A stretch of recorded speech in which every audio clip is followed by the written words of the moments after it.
What's happening, kind folks? It's your boy Pablo, the Canadian, and I am back for another video on Zika. Today's video is going to be very, very special because I'm actually doing my first performance mod. And we have ourselves a brand new intake for this car. I've heard good things.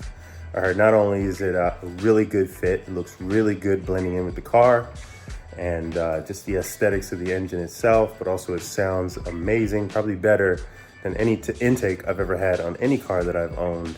So I'm very, very, very excited. Let's check it out and let's begin. Before we continue, guys, I want to make sure you guys subscribe to your boy, share this channel, this video with your friends and family members. Hit the subscribe button, hit the notification bell so you can be notified every time I drop a video for the vehicle and anything else that I'll be doing. So let's get to it. All right, so let's open this bad boy up. Let's take a look. Let's see. I'm excited about this one. I mean, I'm excited about all car parts that I put on. A lot of packaging, keep it protected, so that's good. So that must be the adapter pipe for the oxygen sensor, so MAF sensor, I should say. So that's dope. All right, that looks good. These out.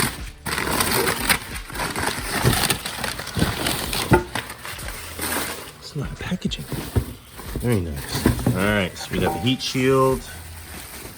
Let's take this off. Oh, look at that, CTS. And you know, CTS, Canadian company. I love the fact that a Canadian company is manufacturing aftermarket parts for vehicles, which is super dope. I've done some CTS stuff on my GLI. I had the CTS downpipe, capless downpipe on that. I'm not sure, I don't think they make one for this car, but if they do, I'll probably end up getting it from them. CTS has been pretty good to me. So there's the intake pipe there. Looks like we got ourselves a filter. Super dope, super clean.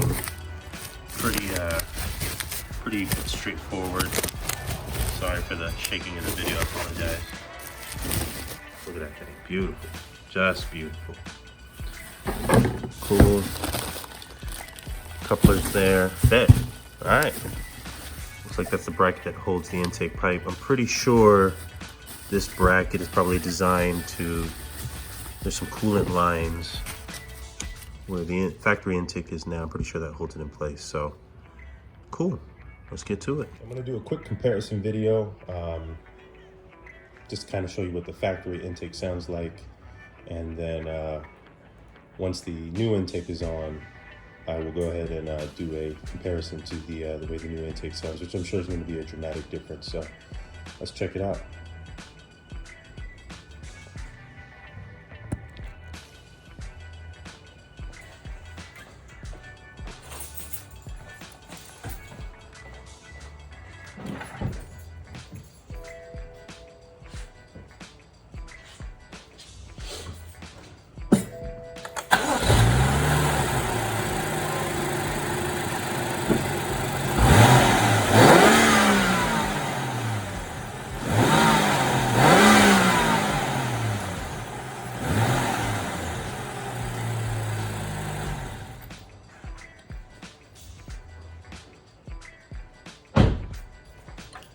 So as you can see, it's pretty quiet, man, which most of pretty much any OEM vehicle is going to be pretty quiet. So let's get started and get the new one on. So first things first, what I'm going to do is I'm going to undo these couplers here for the intake. They're on pretty tight, so we're going to pop them off really well, just like that. There we go. I think there's only 3. Now this is going to be a little bit of a learning process for me. There's a 4th one right there. I'll just stick the hand back there, pop that off. As you can see, it comes loose, and you want to make sure to pop off the clip for the MAF sensor. I need a screwdriver for that. We don't want to break it, do any damage to it, so I just want to loosen it there. Probably has never been moved since it came from the factory. So let me pop that off. I got the MAF sensor off, which is sitting right here. You can kind of just push it off to the side. There's a clip right here you push down and then it releases it so you can pull it out. Next, there's a vacuum line, which appears to be a vacuum line right here, or it could be a boost return line of some sort. There's a clip right here. You kind of want to just finagle it off. I use a screwdriver and it just pops right off. So again, you just kind of let that dangle and put that to the side. And as you can see, the intake comes kind of loose. There's a grommet here, pop this off. And then next, you're gonna have, you can use a screwdriver or flathead to remove this clamp as well. And that's it. In fact, your intake pops right out. So let's go ahead and get that done real quick.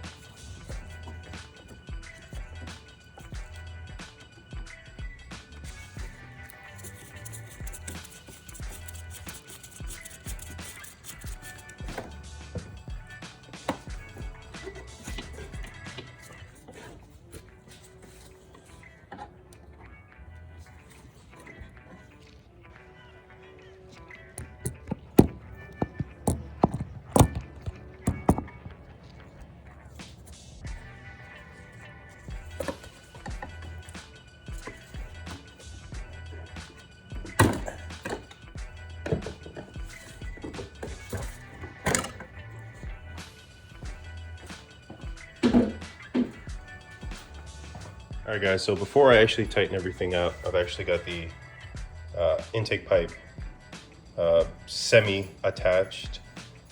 Obviously you're gonna push that end of the intake pipe onto that grommet to hold it in place. I've got the clamp to hold that firmly where it needs to be, and that's the heat shield. Now the heat shield kind of fits in the factory position of where the OEM intake is, and so they give you like a metal adapter that fits into the original position of the intake. And then the heat shield sits on top, and then you'll use one of these screws and a screwdriver to apply it. Now there's a secondary piece here of the heat shield, which kind of has the same shape as the intake itself, kind of help hold it in place. I'm gonna have to make some adjustments because I'm not exactly sure the purpose of it, seeing how the coolant line sits above the heat shield itself. But I've also got some mini screws right there that I'm gonna use to tighten that down. Again, I don't know if I said that there are no instructions for this, so it's kind of figuring it out as you go along. And once I get the heat shield in, it's pretty much downhill from there. So that's what I'm going to figure out, and I'll be right back with how it looks. All right, guys, so I have the heat shield put together pretty much, and I'm going to go ahead and apply it right now. I'm wondering if this hole right here is designed for that. So I'm going to figure that out real quick, see if it fits.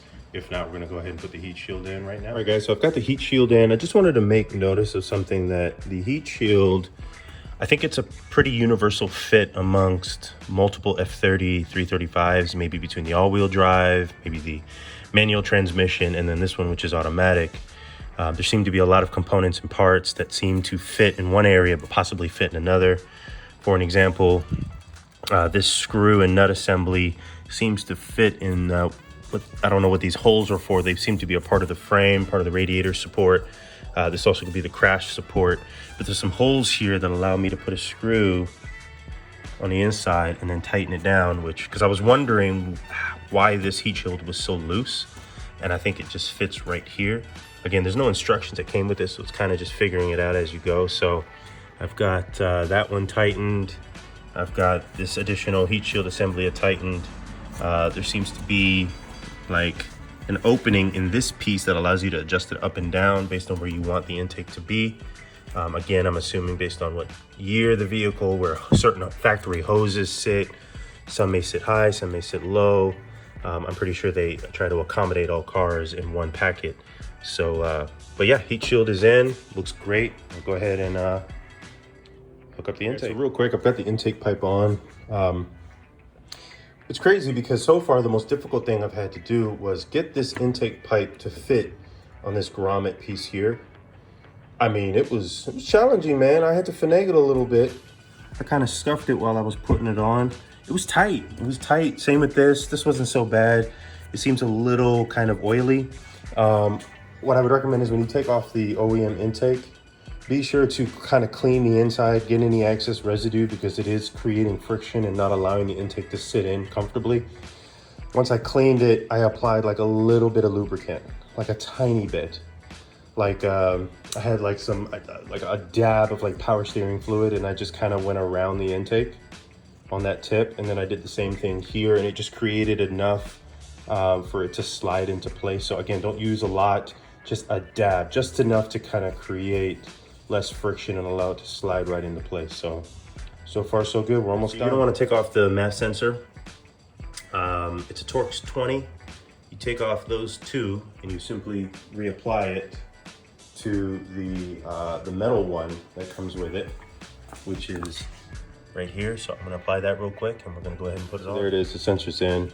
Now when you put the sensor in, be sure that it's not pointed up, that it's pointed towards the motor.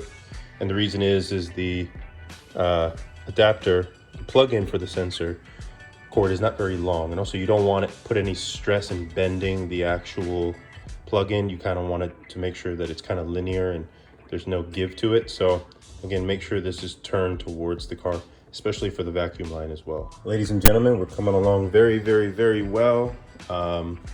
Pretty much got the sensor in, got the clamps on, adapter hose.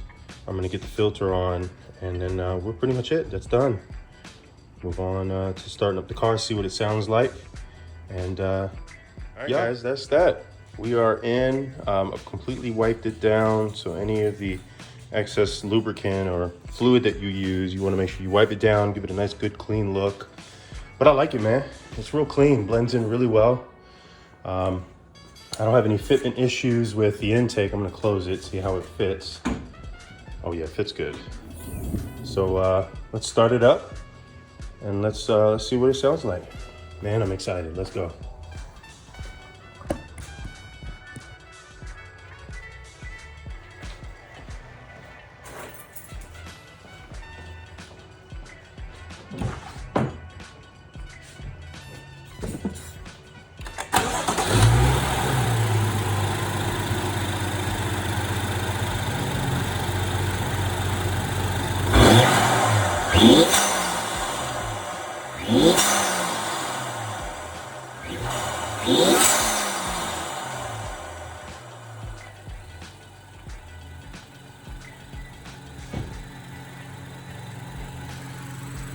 And look here. I don't know about you guys, but that shit sounds amazing. I mean, it's, I've had a lot of intakes on a lot of cars. On my DSM, my first car, my Maxima, my Accord, even my GLI. It didn't sound like that at all. That shit sounds amazing. Man, look here. I'm gonna end up doing a driving experience video pretty soon. And just when I get the downpipe and some other mods in the future. Milo, hey. So I'll get that done, but I'm highly impressed. Shout out to CTS Turbo, I appreciate you guys. Shout out to my contact, I forget his name, I apologize, on Facebook, on the N55 forum. I'll be sure to have the CTS link in the description, as well as the contact that I used that got me the intake. Great Black Friday sale, by the way, but I'm very impressed. A great purchase, and I recommend it for anybody. So, as always, guys, I appreciate you tuning in. Feel free again to subscribe, hit the notification bell, let your friends know about this channel. If you want to make contact with me outside of this channel, I'll have also in the description my social media. You can reach me at Pablo the Canadian on Instagram, as well as our podcast that we've been doing for quite some time, at Foreign Millennials, which is at the number 4 IN Millennials. Hit us up on there as well, and hopefully we'll have some more videos for you guys pretty soon. As always, guys, peace and love. I'll see you next time.